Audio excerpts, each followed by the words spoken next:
नमस्कार।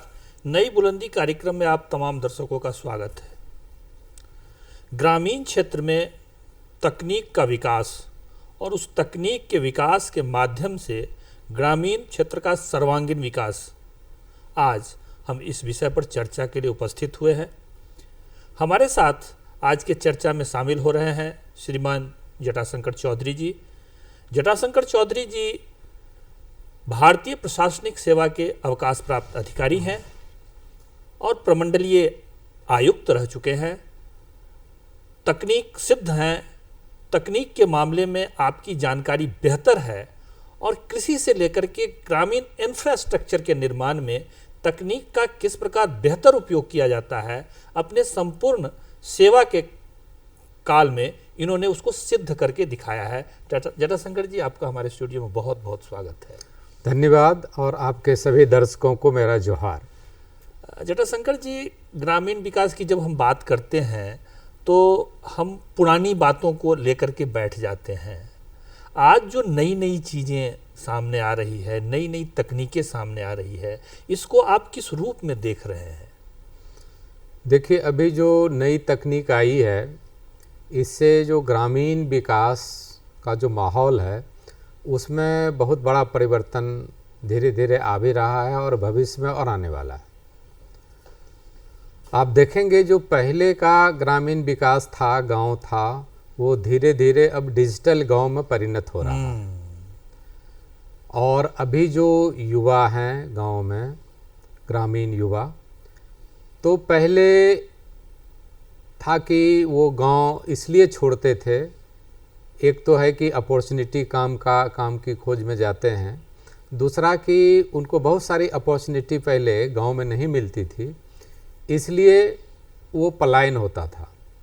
अब वो डिजिटली गांव जितना सशक्त हो रहा है तो सारी सुविधाएं जो हैं वो गांव में ही उपलब्ध हो रहा है और इस कारण से आप देखेंगे कि युवा जो है पलायन भी रुका है। हाँ, टेक्नो फ्रेंडली जो है, टेक्नो फ्रेंडली होते हैं, वो तकनीक उनको अच्छा लगता है यूज़ करने में। उसी तरह जो ओल्ड पॉपुलेशन है हम लोगों का गांव में, उनको आपको मोबाइल भी चलाने में वो दिक्कत होती है, व्हाट्सएप देखने में, मैसेज देखने में, इंटरनेट कनेक्टिविटी में। लेकिन जो युवा वर्ग हैं वो डिजिटली वो ज़्यादा आकर्षित होते हैं और उसके आकर्षण और उस चीज़ की समझ विकसित करने से उसका प्रभाव ग्रामीण विकास पर भी किसी न किसी रूप में पड़ता है और तकनीक से ग्रामीण विकास भी थोड़ा सा तेज हो रहा है। अच्छा, एक एक चीज़ पर हम थोड़ा सा पार्ट करके चर्चा करते हैं। तो सबसे पहले हम देखते हैं कि एक कृषि का जो सेक्टर है, कृषि का जो क्षेत्र है वो बहुत बड़ा है, खास करके ग्रामीण क्षेत्र में। तो इसमें तकनीक का उपयोग कैसे हो रहा है और किस तरह से इसको सफलीभूत होते हुए हम देख रहे हैं? देखिए, कृषि में दिनों दिन नया परिवर्तन आ रहा है जी। अभी आप सुने होंगे कि जो ड्रोन तकनीक है जिसका कि उपयोग कृषि में व्यापक रूप से होना शुरू हुआ है जी।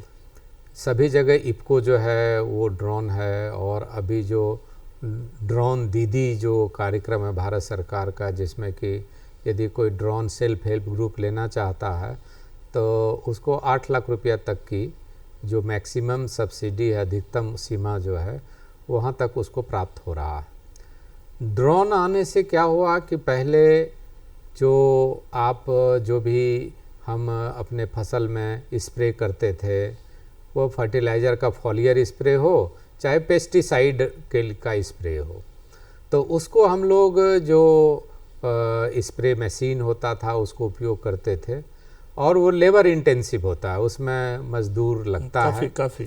और ख़ास करके ग्रामीण विकास के क्षेत्र में जब से मनरेगा आया और आपको फूड डिस्ट्रीब्यूशन प्रोग्राम आ रहा है तो मजदूर की कमी कृषि क्षेत्र में और ग्रामीण क्षेत्र में वो देखने को मिलती है। वो बहुत बड़ी चुनौती है और कृषि जो है वो लेबर इंटेंसिव जो है वो व्यवसाय है। तो तकनीक जो है वो लेबर के शॉर्टेज को कहीं न कहीं कम कर रहा है। अभी आप देखेंगे कि ड्रोन जो है उससे 1 एकड़ 1 हेक्टेयर स्प्रे जो है वो मिनटों में हो जाता है और उसमें क्या है कि उसमें समय की भी बचत होती है। समय की बचत हो रही है, उसका लेबर कम लगता है।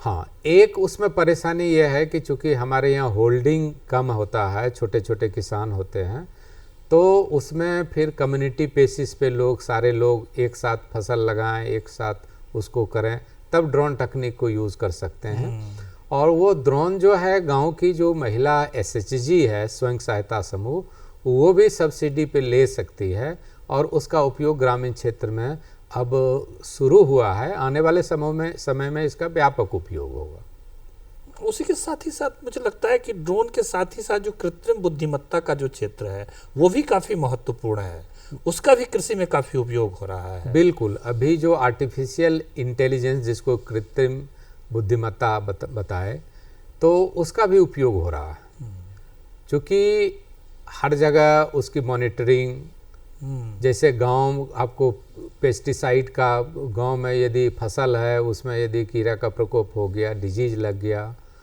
तो कई अब एआई टेक्निक जो है जिसमें सेंसर वगैरह का इस्तेमाल करते हैं, उसके मदद से क्या होता है कि वो डिटेक्ट हो जाता है। सॉइल में मॉइस्चर का क्या लेवल है वो सेंसर से डिटेक्ट हो जाता है। आप फसल का निगरानी कर सकते हैं, क्रॉप मॉनिटरिंग कर सकते हैं। यदि ड्रोन के साथ आप कैमरा और इस जो सेंसर है उसको उसमें फिट करके उसका उपयोग करते हैं, तो सिर्फ स्प्रे ही नहीं, आप बड़े क्षेत्र में क्रॉप को मैनेज कर सकते हैं, फसल को आप उसका प्रबंधन कर सकते हैं। आप जो किसान है वो देख सकते हैं कि कहाँ हमारे फसल में कैसा हुआ है, ऐसे फिर घूम घूम के देखना होगा। पूरा ओवरऑल जो है वो कृषि प्रबंधन में, हाँ, पूरा का पूरा जो ये जो नई तकनीक है, बिल्कुल कृषि प्रबंधन में उसका उपयोग करेगा। सॉइल टेस्टिंग में बहुत सारा जो सेंसर है वो किस टाइप का सॉइल है, सॉइल में मॉइस्चर का क्या लेवल है, वो उसको सेंसर से उसको ऑब्जर्व करके और वो उसको बताया जा सकता है। पेस्ट का अटैक कितना हुआ है, क्या उसका लेवल है, तो ये सारी जानकारी यदि हम लोग ड्रोन और प्लस एआई टेक्निक को हम लोग कंबाइन करते हैं, मिलाते हैं, तो ये सारी चीज़ें आई है। तो सिर्फ कृषि एक बड़ा पार्ट है। और इसके बाद आपको जैसे लाइव स्टॉक है, हम गाय रखते हैं, भैंस रखते हैं, बकरियां, गांव में बकरी पालन करते हैं, सुअर पालन करते हैं, आपको जो ये है आपको मुर्गी पालन करते हैं, ये सारी गतिविधियां भी है।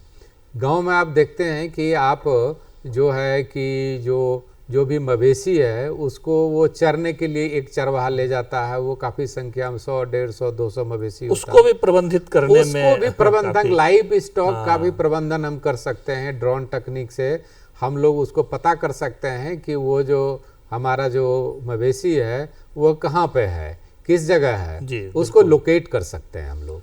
अच्छा, दूसरा इसका पक्ष है जो मतलब ग्रामीण क्षेत्र में है, वो ग्रामीण इंफ्रास्ट्रक्चर का है। तो इसमें किस प्रकार से ये जो नई तकनीक है उसमें कैसे इन्वॉल्व हो रहा है, कैसे काम कर रहा है? देखिए, ग्रामीण विकास में आए दिन ये होता था कि जो भी इंफ्रास्ट्रक्चर, आधारभूत संरचनाएं विकसित होती थी ग्रामीण विकास के पैसे से, चाहे वो मनरेगा में जो भी उसका जो एसेट जो है वो जो सृजन हुआ, उसका मॉनिटरिंग, चूँकि छोटी छोटी योजनाएं होती हैं, छोटा छोटा एसेट होता है, कहीं खेत में नालियां बन रही है तो कहीं पे मिट्टी का भराव हो रहा है, मिट्टी का कटाव हो रहा है। तो कई अब एआई टेक्निक जो है जिसमें सेंसर वगैरह का इस्तेमाल करते हैं, उसके मदद से क्या होता है कि वो डिटेक्ट हो जाता है। सॉइल में मॉइस्चर का क्या लेवल है वो सेंसर से डिटेक्ट हो जाता है। आप फसल का निगरानी कर सकते हैं, क्रॉप मॉनिटरिंग कर सकते हैं। यदि ड्रोन के साथ आप कैमरा और इस जो सेंसर है उसको उसमें फिट करके उसका उपयोग करते हैं, तो सिर्फ स्प्रे ही नहीं, आप बड़े क्षेत्र में क्रॉप को मैनेज कर सकते हैं, फसल को आप उसका प्रबंधन कर सकते हैं। आप जो किसान है वो देख सकते हैं कि कहाँ हमारे फसल में कैसा हुआ है, ऐसे फिर घूम घूम के देखना होगा। पूरा ओवरऑल जो है वो कृषि प्रबंधन में, हाँ, पूरा का पूरा जो ये जो नई तकनीक है, बिल्कुल कृषि प्रबंधन में उसका उपयोग करेगा। सॉइल टेस्टिंग में बहुत सारा जो सेंसर है वो किस टाइप का सॉइल है, सॉइल में मॉइस्चर का क्या लेवल है, वो उसको सेंसर से उसको ऑब्जर्व करके और वो उसको बताया जा सकता है। पेस्ट का अटैक कितना हुआ है, क्या उसका लेवल है। तो ये सारी जानकारी यदि हम लोग ड्रोन और प्लस एआई टेक्निक को हम लोग कंबाइन करते हैं, मिलाते हैं, तो ये सारी चीज़ें आई है। तो सिर्फ कृषि एक बड़ा पार्ट है। और इसके बाद आपको जैसे लाइव स्टॉक है, हम गाय रखते हैं, भैंस रखते हैं, बकरियां, गांव में बकरी पालन करते हैं, सुअर पालन करते हैं, आपको जो ये है आपको मुर्गी पालन करते हैं, ये सारी गतिविधियां भी है। गांव में आप देखते हैं कि आप जो है कि जो भी मवेशी है उसको वो चरने के लिए एक चरवाहा ले जाता है, वो काफ़ी संख्या में 100, 150, 200 मवेशी होता उसको भी प्रबंधित करने में, उसको भी प्रबंधन, लाइव स्टॉक का भी प्रबंधन हम कर सकते हैं। ड्रोन टेक्निक से हम लोग उसको पता कर सकते हैं कि वो जो हमारा जो मवेशी है वो कहाँ पे है, किस जगह है, उसको लोकेट कर सकते हैं हम लोग। अच्छा, दूसरा इसका पक्ष है जो मतलब ग्रामीण क्षेत्र में है, वो ग्रामीण इंफ्रास्ट्रक्चर का है। तो इसमें किस प्रकार से ये जो नई तकनीक है उसमें कैसे इन्वॉल्व हो रहा है, कैसे काम कर रहा है? देखिए, ग्रामीण विकास में आए दिन ये होता था कि जो भी इंफ्रास्ट्रक्चर, आधारभूत संरचनाएं विकसित होती थी ग्रामीण विकास के पैसे से, चाहे वो मनरेगा में जो भी उसका जो एसेट जो है वो जो सृजन हुआ, उसका मॉनिटरिंग, चूँकि छोटी छोटी योजनाएं होती हैं, छोटा छोटा एसेट होता है, कहीं खेत में नालियाँ बन रही है तो कहीं पे मिट्टी का भराव हो रहा है, मिट्टी का भराव हो रहा है, नाले बन रहे हैं, आपको जीपीएस टेक्निक से जो है ना उसको हम लोग लोकेट कर सकते हैं। अब जैसे तालाब ही बन रहा है, तो पहले तालाब बना नहीं बना, एक एक तालाब को देखना मुश्किल होता था और उसमें कहीं न कहीं भ्रष्टाचार की बातें भी सामने आती थी। यदि हम उसको जीपीएस टेक्निक को हम लोग उसको यूज़ करें, उसका जीपीएस लोकेशन ले लें, तो फिर हम लोग जो दो अन्य तकनीक है उसकी मदद से हम लोग उसको देख सकते हैं कि सही में वो एसेट जो है वो बना है कि नहीं बना है और सही तरीके से बना है कि नहीं बना है। तो उसको हम लोग जीपीएस तकनीक से कर सकते हैं। और अभी जो एग्रीकल्चर की चर्चा आप कर रहे थे, कृषि की, आप देखेंगे मनरेगा का भी पैसा का एक पार्ट जो है वो कृषि विकास में खर्चा होता है। उसमें बागवानी लगाए जाते हैं, नए नए ऑर्चार्ड लग रहे हैं, बगीचे लग रहे हैं और तरह तरह की खेती हो रही है। तो उससे क्या होता है कि जो भी हाईटेक हॉर्टिकल्चर में किसान जा रहे हैं, एग्रीकल्चर हो रहा है, तो उसमें भी आप ड्रोन तकनीक से या एआई को यूज़ करके, कृत्रिम बुद्धिमत्ता को, उसमें किसान को, और जो लेबर का शॉर्टेज हो रहा है आने वाले दिनों में और वो एक चुनौती के रूप में देखने को मिलता है, तो उसको हम लोग किसी न किसी तरीके से उसको हम लोग कम कर सकते हैं, उस चुनौती को, और युवा को हम लोग आकर्षित कर सकते हैं कृषि की ओर। क्योंकि यदि खेती करने वाला कोई आदमी नहीं रहेगा तो खेती होगी कैसी, ये समस्या है। हम लोग बहुत तकनीक की बात करते हैं, खेती के सस्टेनेबिलिटी की बात करते हैं, लेकिन सबसे अहम प्रश्न मेरे विचार में ये है कि आज से 20 साल 30 साल बाद खेती करने वाला गांव में कोई रहेगा कि नहीं रहेगा, खेती होगी कि नहीं होगी।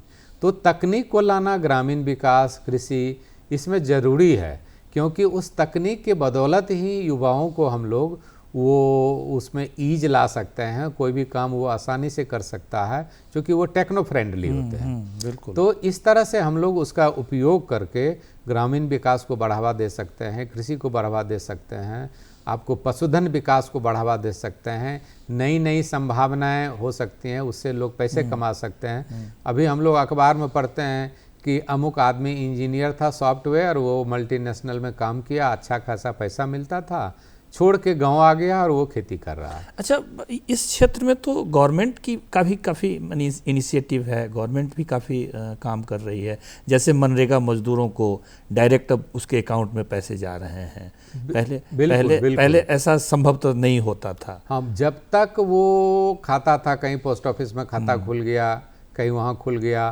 फिर वो उसका सप्ताह में उसको फिर चेक बना रहा है, उसको भेज रहा है, फिर वो इस अकाउंट से निकल रहा है, दूसरे में जा रहा है। अभी यूपीआई आने से ग्रामीण विकास में एक बहुत बड़ा रिवॉल्यूशन हुआ है, फाइनेंशियल इंक्लूजन हुआ है। तो उससे क्या हुआ कि इंस्टेंटली अब जैसे ही बिल बना, उसका मास्टर रोल बन गया मनरेगा में, तो इंस्टेंटली हम with in a minute, with in A second हम यूपीआई से पैसे को मजदूर के खाते में ट्रांसफ़र कर दे सकते हैं। तो इस तरह से ये काम इतना आसान हो गया। और पहले जो पेमेंट डिले होता था उसके चलते जो पेनल्टी लगता था, जो कि भुगतान करने वाला जो भी पदाधिकारी होता था उनको भी परेशानी होती थी, तो वो भी कमा है। और इंस्टेंटली यदि कोई काम हो जाता है तो वो पारदर्शिता को भी बढ़ावा देता है। पारदर्शिता होगा तो फिर किसी तरह का विवाद नहीं होगा, जो मजदूर काम उसकी मजदूरी सही मिलेगी। तो ये सारी परिवर्तन जो है यूपीआई का यूज़ होने से होगा। और अभी तो आप देखेंगे कि आपको सब्जी बेचने वाला हो, चाहे वो कुछ भी करने वाला हो, पैसा नगद लोगों के पास कम होता है और यूपीआई ही अभी जो है वो सबसे यूज्ड ज़्यादा बहुत उपयोग होता है, वो टूल्स है। और उसने काफ़ी बड़ा परिवर्तन लाया है भारतवर्ष में। अच्छा, ये इसके साथ ही साथ और कई चीज़ जुड़े हुए हैं, जैसे जन वितरण प्रणाली की बात हम करते हैं, या पंचायत का जो सिस्टम चेंज हुआ है। पहले का जो पंचायत होता था वो भी हम लोग देखते हैं। आज का जो स्मार्ट पंचायत हो रहा है, पैसे तुरंत आ रहे हैं, खर्चा हो रहा है, डेवलपमेंट हो रहा है, इसमें भी कहीं ना कहीं गति आई है। बिल्कुल, जन वितरण प्रणाली की बात आपने कही जी, वह भी एक महत्वपूर्ण अंग है। क्योंकि फूड ग्रेन का डिस्ट्रीब्यूशन होता है, बहुत सारे जो लाल कार्डधारी हैं, येलो कार्ड वाले हैं, उसका वितरण जो होता है, अंत्योदय स्कीम है उसके तरह अनाज का वितरण होता है। बहुत कम दाम में अनाज उपलब्ध कराया जाता है। उसमें शिकायतें ये आती थी कि वो महीने महीने उसको अनाज मिल रहा है कि नहीं मिल रहा है, जो सही व्यक्ति है वो ले रहा है कि नहीं ले रहा है, किसी आदमी का डेथ हो गया उसके नाम पर भी अनाज उठ रहा है। तो अब जो लाभों का आइडेंटिफिकेशन हो रहा है, जो आधार सीडिंग उसका हो गया है, वो भी तकनीक से हो रहा है। बिल्कुल तकनीक से हो रहा। तो इस तकनीक ने आपने देखा होगा कि बहुत सारा जो गलत काम है उसको उससे तकनीक ने रोक दिया है। और अभी जो भी वेरिफिकेशन होता है लाभों का वो होता है, प्लस अनाज कितना मिला वो हो सकता है। हम लोग फिर उसको और सारा यदि सीसीटीवी कैमरा वगैरह लगा सकते हैं तो लाइव भी वो कहीं से देखा जा सकता है कि डिस्ट्रीब्यूशन हो रहा है नहीं हो रहा है, कौन आ रहा है। फिर सीसीटीवी का फुटेज वगैरह हम लोग निकाल सकते हैं, उससे हम लोग देख सकते हैं यदि कोई उस तरह की शिकायतें मिलती हैं। तो ये सारी बातें जो है वो काफ़ी ही सुलभ हुआ है। और इसके साथ ही अब जो ग्राम पंचायतें जो है वो इंटरनेट से जुड़ रही है, वाईफाई से जुड़ रही है। तो जो चीज़ें पहले चिट्ठियाँ चलती थी भारत सरकार से, स्टेट में आई, फिर वहाँ से गया, फिर होते होते ज़िला में गया, फिर ब्लॉक में गया, फिर उसके बाद लोगों को जानकारी हुई। अब लोग क्या करता है कि वेबसाइट पे गया और वहाँ से वो चिट्ठियाँ वो इंटरनेट से डाउनलोड कर लिया। तो आज यदि भारत सरकार कोई चिट्ठियाँ निकाल रही है, कोई स्कीम को निकाल रही है, तो ग्राम पंचायत में ही उसके स्कीम का गाइडलाइंस निकाल सकते हैं, उसकी चिट्ठियाँ निकाल सकते हैं, उसको पढ़ सकते हैं। तो ये सारा जो है टेक्नो फ्रेंडली चीज़ जो है यो युवाओं को ग्रामीण विकास से आने वाले समय में जोड़ेगा। और हर गांव जो है, जो गांव से जो शहर की ओर भागने की प्रवृत्ति है, क्योंकि पहले था कि मोबाइल का टावर गांव में नहीं लगता, तो मोबाइल से बात ही नहीं होती है, तो चलो वह शहर में घर रहेगा तो वहाँ पे मोबाइल पे बात करेंगे। अब गांव-गांव में मोबाइल पे बात होती है, इंटरनेट जा रहा है, वाईफाई जा रहा है। तो सरकार की जो विभिन्न योजनाएं हैं उसका उद्देश्य जो है गांवों में तमाम जो शहर की सुविधाएं हैं उसको उपलब्ध कराई जाए।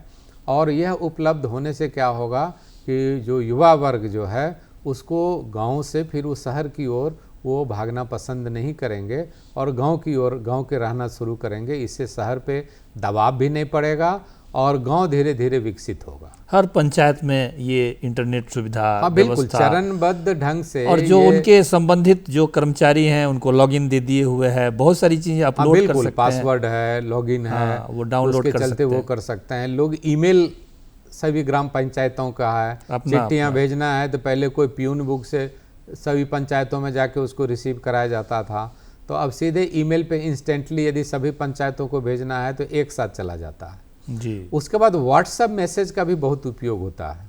सभी जगह ब्लॉक लेवल पे तमाम मुखिया का व्हाट्सएप ग्रुप है, उसके सरपंच का है, उसका जितना वहाँ पे जो पंचायत सेवक है जो रोजगार सेवक है उसका व्हाट्सएप ग्रुप है, कोई भी मैसेज देना है जो मनरेगा का ब्लॉक प्रोग्राम कोऑर्डिनेटर है चाहे बीडीओ है, तो तुरंत कोई मैसेज देगा और इंस्टेंटली सभी लोगों के पास चला जाता है। तो ये सारी चीज़ें तकनीक से ही संभव है। अच्छा, एक चीज़ और इसमें हुआ है कि जैसे मतलब आजकल तो वो एसएमएस मैसेज भी काफ़ी आ रहे हैं, खास करके मौसम से संबंधित किसानों को ये भी काफ़ी इसका फ़ायदा मिला है। बिल्कुल बिल्कुल। अभी देखेंगे कि आईएमडी का जो धीरे धीरे उसका भी अपग्रेडेशन हो रहा है, उसमें भी टेक्नोलॉजी का यूज हो रहा है। और डॉपलर रडार जब आ गया है, अब तो रांची में भी वो स्थापित हो गया है जी, तो आप देखेंगे उससे क्या होता है कि मौसम की जो भविष्यवाणी है, आगामी सूचना जो है वो आते रहता है। हाँ, 2-3 घंटा पहले हर मोबाइल पर एसएमएस आते रहता 3 घंटे के बाद इस क्षेत्र में बारिश होगी, 3 घंटे के बाद इस क्षेत्र में बारिश होगी। उसके बाद जो किसान हैं, जो गांव के लोग हैं, वो तो खेतों में काम करते हैं, घर से बाहर रहते हैं। जब बारिश यहाँ होती है तो थंडरिंग वज्रपात काफ़ी होता है, बिल्कुल, उसकी भी चेतावनी आती है। तो उस चेतावनी का उपयोग करके हम बाहर नहीं निकल सकते हैं, वज्रपात के शिकार नहीं हो सकते हैं, बारिश से अपने को बचा सकते हैं। चाहे खेती और ग्रामीण विकास का जो भी हमको ऑपरेशन है उसको भी हम लोग उसके हिसाब से उसका प्रबंधन कर सकते हैं। तो जो आईएमडी ने भी जो टेक्निक का यूज़ किया है और किसानों तक उसको पहुंचाया जा रहा है और धीरे धीरे अब उसको और लोकलाइज्ड कर रहा है। पहले क्या था कि पहले जिला वाइज सूचना आती थी कि इस जिले में बारिश होने की संभावना है। अभी आप देखेंगे कि मौसम विभाग क्या कर रहा है कि जिले में भी किस पार्ट में संभावना है वो भी बता इसको भी इंडिकेट कर बिल्कुल, रहा है। बिल्कुल। तो ये तकनीक से ही संभव है और साइंस और तकनीक बढ़ रहा है।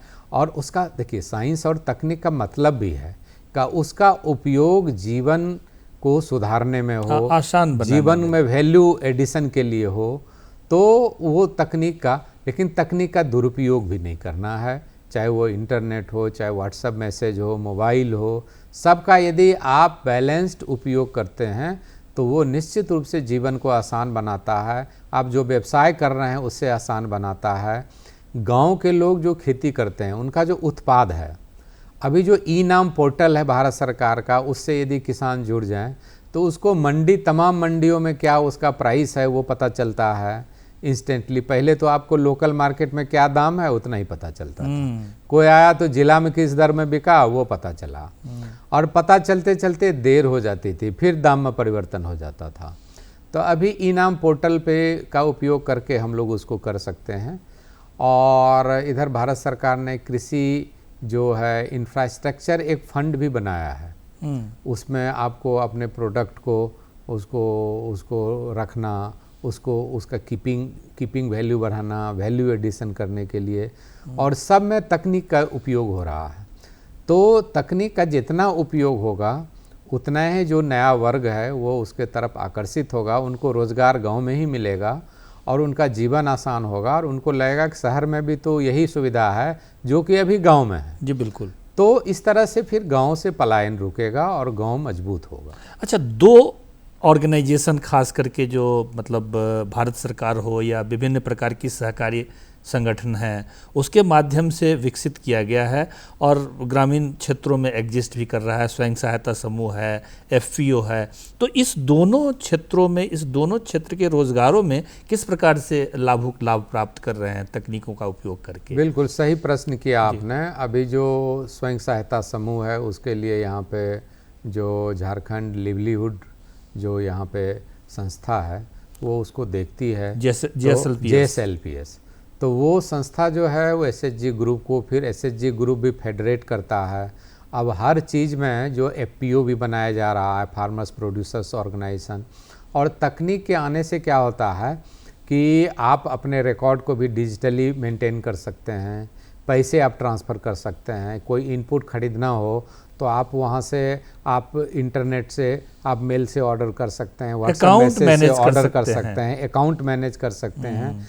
तो आप इनपुट का भी ऑर्डर देना आसान हो गया, फिर पैसा आया तो इंस्टेंटली आप उसको, सामान आ गया इंस्टेंटली ट्रांसफ़र भी पैसा कर दे सकते हैं। आप वीडियो कॉल करके आप उत्पाद को देख भी सकते हैं, कौन उत्पाद आ रहा है, किस मार्का के आ रहा है, कैसा है, जो आपको उसका उपयोग है वही आपको मिल रहा है या नहीं मिल रहा है, एक जगह नहीं मिल रहा है फिर इंस्टेंट हम लोग दूसरे जगह हम लोग कनेक्ट हो सकते हैं, उसको देख सकते हैं। तो इस तरह से जो SHG का कामकाज जो है वह भी, उसमें भी क्रांतिकारी परिवर्तन आया है। मनरेगा के विषय में तो हम लोगों ने चर्चा किया ही, बिल्कुल। और उसमें भी वो मज़दूरों के लिए भी आसान हुआ है।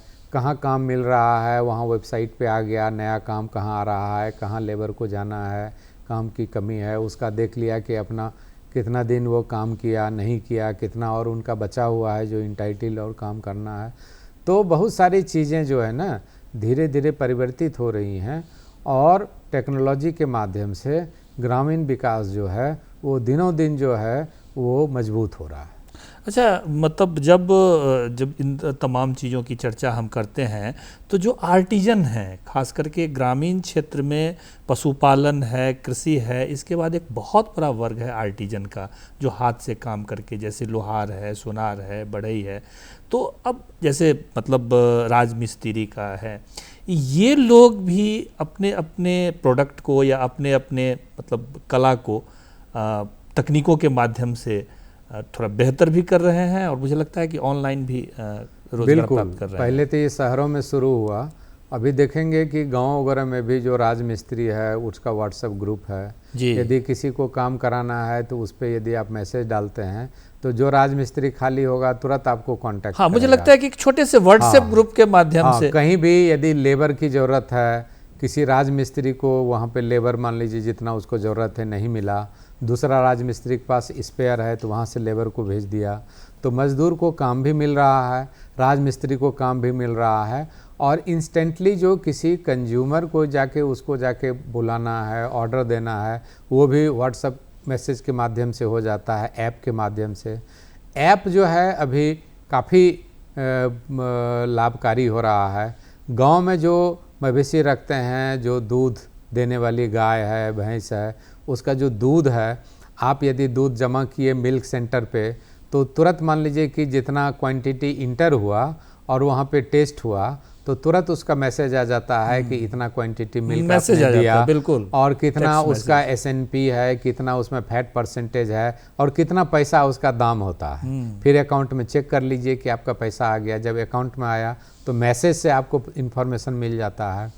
तो ये सारी चीज़ें जो है बड़ा ही मूलभूत चीज़ें हैं और लोगों के काम को आसान बना रहा है, और जो सेक्टर काफ़ी लेबर इंटेंसिव था वो धीरे धीरे थोड़ा कम लोगों में भी उस सेक्टर को हम लोग धीरे धीरे उसको मैनेज कर पा रहे हैं, प्रबंधन कर पा रहे हैं।